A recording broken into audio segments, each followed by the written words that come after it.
Hello मेरे प्यारे साथियों, कैसे हैं आप सभी। मैं आशा करता हूं आप सभी स्वस्थ होंगे और मस्त होंगे। स्वागत है आपका हमारे channel English spoken zero to hero पर। साथियों, आज से हम अपना एडवांस इंग्लिश स्पोकन का कोर्स स्टार्ट कर रहे हैं। जो हमने अपना इंग्लिश स्पोकन कोर्स कराया है वह कोर्स भी हमारा जारी रहेगा। तो आज हम अपना एडवांस इंग्लिश स्पोकन का कोर्स स्टार्ट कर रहे हैं और जिसमें हमने आज का अपना पहला टॉपिक लिया है फाइट साई इन। फाइट साई इन का प्रयोग हम एडवांस इंग्लिश स्पोकन में कैसे करते हैं यही हम आपको आज बताएंगे। इसके लिए देर न करते हुए चलते हैं अपनी फर्स्ट स्लाइड पर। फाइट साई का अर्थ होता है किसी काम को करने में शर्म आना। जैसे मुझे अंग्रेजी में बोलने में शर्म आती है। तो यदि मैं गांव में रहता हूं और मैं यदि कहीं पर 2-4 वर्ड अंग्रेजी के बोल देता हूं तो जो मेरे फ्रेंड्स हैं वह मुझे कहते हैं कि यही एक अंग्रेज है जो अंग्रेज बनेगा। तो मुझे अंग्रेजी बोलने में शर्म आती है तो मैं इसे अंग्रेजी में कहूँगा आई fight shy in speaking in English. I fight shy in speaking in English. मुझे अंग्रेजी में बोलने में शर्म आती है। आई fight shy in speaking in English. मुझे अंग्रेजी में बोलने में शर्म आती है। कुछ जो लड़के हैं वह लड़के ऐसे होते हैं जिन्हें लड़कियों से बात करने में शर्म आती है। मान लिया कोई लड़का है और उसे लड़कियों से बात करने में शर्म आती है तो वह इसे अंग्रेजी में कहेगा I fight shy in talking to the girls. I fight shy in talking to the girls. मुझे लड़कियों से बात करने में शर्म आती है।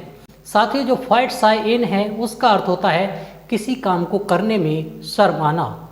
यही हमारा आज का टॉपिक है और हमने नेक्स्ट सेंटेंस लिया है मुझे बर्तन साफ करने में शर्म आती है। साथियों, जो लड़के होते हैं उनको बर्तन साफ करने में शर्म आती है। मान लिया मुझे बर्तन साफ करने में शर्म आती है तो मैं इसे अंग्रेजी में कहूँगा आई fight shy in wash the dishes. Wash the dishes होता है झूठे बर्तन साफ करना।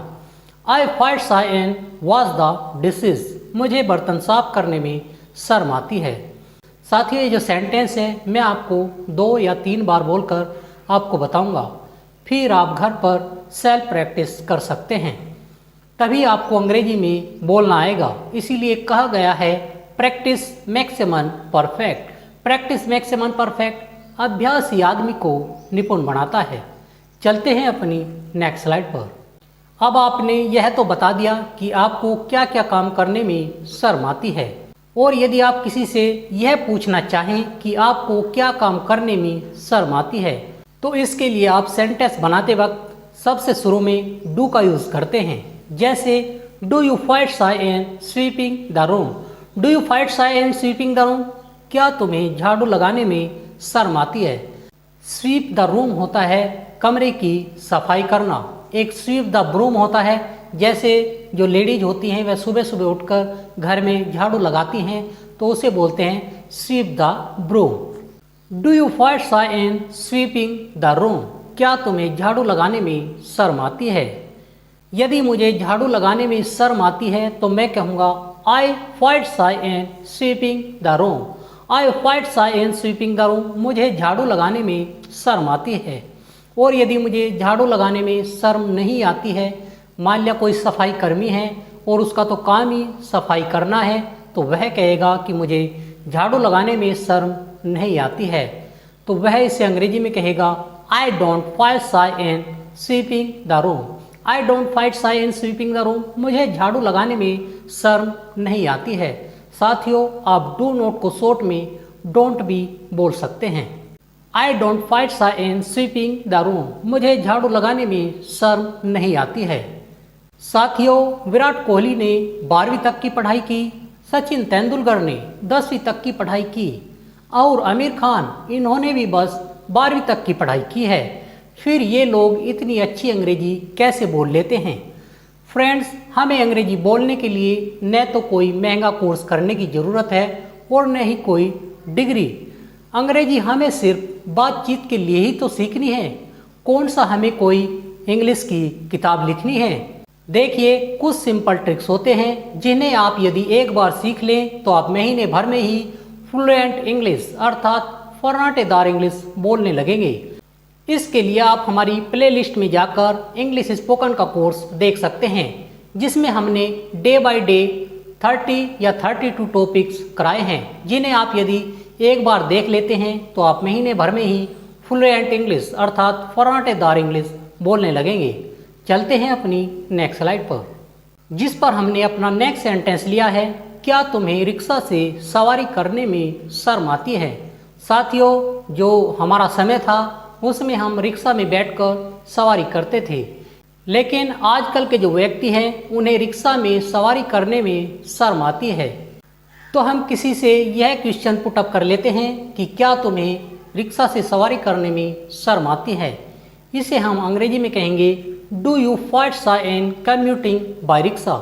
क्या तुम्हें रिक्शा से सवारी करने में शर्म आती है।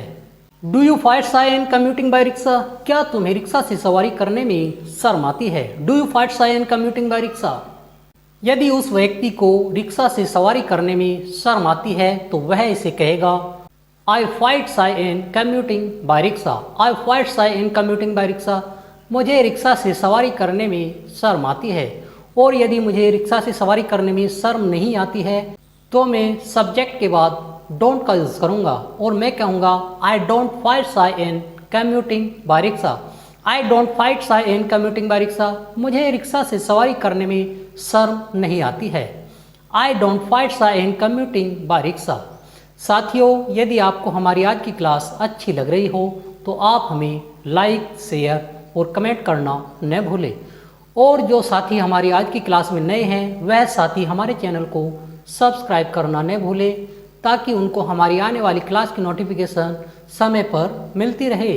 चलते हैं अपनी नेक्स्ट स्लाइड पर। अब साथियों, हम यह जान लेते हैं कि क्या आपको फर्श पर पोछा लगाने में शर्म आती है। यदि मैं किसी से कहूँ कि क्या तुम्हें पोछा लगाने में शर्म आती है तो मैं इसे अंग्रेजी में कहूँगा do you find shy in mopping the floor. Do you find shy in mopping the floor. क्या तुम्हें पोछा लगाने में शर्म आती है। मॉप द फ्लोर का अर्थ होता है पोछा लगाना। Do you find shy in mopping the floor. क्या तुम्हें पोछा लगाने में शर्म आती है। साथियों, फाइंड शाय इन के बाद हम वर्ब की आईएनजी फॉर्म का यूज़ करते हैं। Do you find shy in mopping the floor. क्या तुम्हें पोछा लगाने में शर्म आती है। यदि मुझे पोछा लगाने में शर्म आती है तो मैं कहूँगा आई find shy in mopping the floor. I find shy in mopping the floor. मुझे पोछा लगाने में शर्म आती है। और यदि मुझे पोछा लगाने में शर्म नहीं आती है तो मैं सब्जेक्ट के बाद डोंट का यूज़ करूँगा और मैं कहूँगा I don't find shy in mopping the floor. I don't find shy in mopping the floor. मुझे पोछा लगाने में शर्म नहीं आती है। I don't find shy in mopping the floor. चलते हैं अपनी नेक्स्ट स्लाइड पर। साथियों, आजकल के जो लड़के हैं वह बाइक चलाना पसंद करते हैं। उनको साइकिल चलाना बिल्कुल भी पसंद नहीं है या फिर वे साइकिल चलाने में शर्माते हैं। तो मैं किसी से यह पूछ लेता हूँ कि क्या तुम्हें साइकिल चलाने में शर्म आती है। मैं इसे अंग्रेजी में पूछूंगा do you find shy in riding the bicycle. Do you find shy in riding the bicycle. क्या तुम्हें साइकिल चलाने में शर्म आती है। Do you find shy in riding the bicycle. क्या तुम्हें साइकिल चलाने में शर्म आती है। साथियों, जो दो पहिया वाहन होते हैं उन्हें चलाने के लिए हम राइड का यूज़ करते हैं और जो चार पहिया वाहन होते हैं उनको चलाने के लिए हम ड्राइव का यूज़ करते हैं। यदि मुझे साइकिल चलाने में शर्म आती है तो मैं इसे अंग्रेजी में कहूँगा आई find shy in riding the bicycle. I find shy in riding the bicycle. मुझे साइकिल चलाने में शर्म आती है। और यदि मुझे साइकिल चलाने में शर्म नहीं आती है, मैं साइकिल इसलिए चलाता हूँ ताकि जो मेरी टांगे हैं उनकी एक्सरसाइज हो जाए, तो मैं इसे अंग्रेजी में कहूँगा I don't find shy in riding the bicycle. I don't find shy in riding the bicycle. मुझे साइकिल चलाने में शर्म नहीं आती है। चलते हैं अपनी नेक्स्ट स्लाइड पर। कुछ व्यक्ति ऐसे होते हैं जो बहुत ज़्यादा खाना खाते हैं। तो कुछ व्यक्ति ज़्यादा खाना तो खाते हैं लेकिन कहीं कहीं पर वो खाना खाने में शर्माते हैं। तो यदि कोई व्यक्ति ज़्यादा खाना खाने में शर्माता है तो मैं इसे अंग्रेजी में पूछूंगा do you find shy in fatting a lot. क्या तुम्हें ज़्यादा खाना खाने में शर्म आती है। फैटिंग ए लॉट का अर्थ होता है बहुत ज़्यादा खाना खाना। Do you find shy in fatting a lot. क्या तुम्हें ज़्यादा खाना खाने में शर्म आती है। यदि मुझे ज़्यादा खाना खाने में शर्म आती है तो मैं इसे अंग्रेजी में कहूँगा आई फाइट शाई इन फैटिंग ए लोट। आई फाइट शाई इन फैटिंग ए लोट। मुझे ज़्यादा खाना खाने में शर्म आती है। और यदि शर्म नहीं आती है तो मैं सब्जेक्ट के बाद डोंट का यूज़ करूँगा और मैं कहूँगा आई डोंट फाइट शाई इन fatting A lot. I don't fight शाई इन फैटिंग ए लोट। मुझे ज़्यादा खाना खाने में शर्म नहीं आती है। तो साथियों, हमारा एडवांस इंग्लिश स्पोकन का टॉपिक फाइट शाई इन आपको कैसा लगा? आप हमें कमेंट करके ज़रूर बताइएगा और आप हमें कम से कम एक सेंटेंस बनाकर ज़रूर बताइएगा जिस भी काम को करने में आपको शर्म आती हो। तो साथियों, मैं आशा करता हूँ हमारे द्वारा बताया गया फाइट शाई इन का टॉपिक आपको अच्छा लगा होगा। और यदि आपको अच्छा लगा हो तो आप हमें लाइक, शेयर और कमेंट करना न भूलें। और यदि आपकी हमारी आज की क्लास से संबंधित कोई क्वेरी या कोई डाउट हो तो आप हमें कमेंट करना न भूलें। हम उसका रिप्लाई करने का जल्द से जल्द प्रयास करेंगे। तो आज के लिए इतना ही। मिलते हैं अपनी एक और नई क्लास में। तब तक के लिए थैंक यू, धन्यवाद।